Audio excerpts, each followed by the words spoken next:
ছোটবেলায় আমরা পড়েছি একে চন্দ্র দুটি পক্ষ তিন নেত্র চারি বেদ পঞ্চবান ছয় ঋতু সাত সমুদ্র অষ্টবসু নয় নবগ্রহ দশের দিক। এখন কথা হচ্ছে, আজ আমি আপনাদেরকে আলোচনা করব সাত সমুদ্র সম্পর্কে।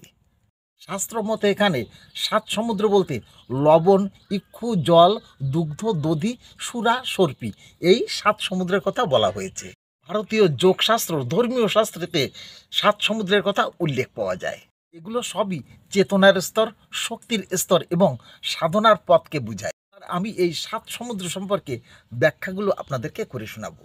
লবণ সমুদ্র অর্থাৎ লবণ সাগর, প্রতীক হলো ভৌত জগৎ, কর্মজগৎ এবং দুঃখ কষ্ট। এই সমুদ্র ভোগের, পাপ পুণ্যের এবং মোহের জগৎকে বুঝায়। এটি হলো দুঃখ কষ্টের বন্ধনের প্রতীক। ইক্ষু সাগর হলো আখের রসের সাগর। এর প্রতীক হলো রস, কাম এবং সুখানুভূতি। এটি ভোগের আনন্দ এবং ইন্দ্রিয়ের আকর্ষণকে বোঝায়। ইক্ষু রসের স্বাদ পেয়ে সাধক বুঝতে পারেন সত্যিকারের তৃপ্তি কোথায়। বলবো জল সমুদ্রের কথা। প্রতীক হলো বিশুদ্ধতা, শুদ্ধ চেতনা এবং প্রবাহমান। এটা হলো সাধনার মধ্যবর্তী স্তর। এখান থেকেই জ্ঞান সঞ্চার শুরু হয়। জল হলো চঞ্চল কিন্তু পরিশুদ্ধ। এটা হলো পরিশুদ্ধতার স্তর। এবার বলবো দুগ্ধ সমুদ্রের কথা। এর প্রতীক হলো স্নেহ, মাতৃত্ব ও প্রাচুর্যর প্রতীক। এটা হলো বিশুদ্ধ সত্তার রূপ, মাতৃভাব প্রেমের প্রতীক। প্রাণের সমুদ্র মন্থনের মাধ্যমও কিন্তু এই সমুদ্র থেকেই। এবার বলবো দধি সমুদ্রের কথা। হলো সুসংহত চেতনা, অভিজ্ঞতা থেকে প্রাপ্ত জ্ঞান। পুষ্টি আরও সংহত হয়ে দধিতে পরিণত হচ্ছে। অর্থাৎ সাধকের জ্ঞান পাকা হয়েছে, অর্থাৎ বুদ্ধি প্রজ্ঞায় রূপ নিচ্ছে।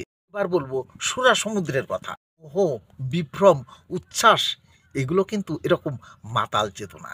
এটা যেমন চেতনা শক্তির প্রতীক, ঠিক তেমনি কোনো কোনো সাধকের ঊর্ধ্বপতনও বোঝায়। সর্পি সমুদ্র বলতে এখানে ঘি সমুদ্রকে বোঝায়।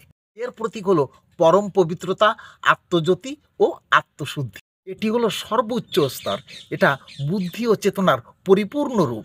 সাধক এ স্তরে গিয়ে সর্বোচ্চ সত্তায় পরিণত হয়। সারাংশ হলো এই সাত সমুদ্র হলো জীবনের সাতটি স্তর। এই স্তরের মাধ্যমে একজন সাধক নিম্ন স্তর থেকে সর্বোচ্চ স্তরে উত্তীর্ণ হয়। এর সম্পর্কে সংক্ষেপে একটু বর্ণনা দেব। লবণ হলো দুঃখ, বন্ধন, মায়া ও সংসারের প্রতীক। ইক্ষু হলো কাম, সুখ এবং আকর্ষণের প্রতীক। হলো বিশুদ্ধতা ও স্নিগ্ধ চেতনার প্রতীক। দুগ্ধ হলো প্রেম, দয়া ও পবিত্রতার প্রতীক। দধি হলো অভিজ্ঞতা ও গাঢ় জ্ঞান। সুরা হলো উচ্ছ্বাস, মায়া ও একাত্মতা। সর্পি হলো আত্মজ্যোতি ও পরম শুদ্ধি। মন চাইলো যে আপনাদের সাথে এই সব সমুদ্রের কথা একটু আলোচনা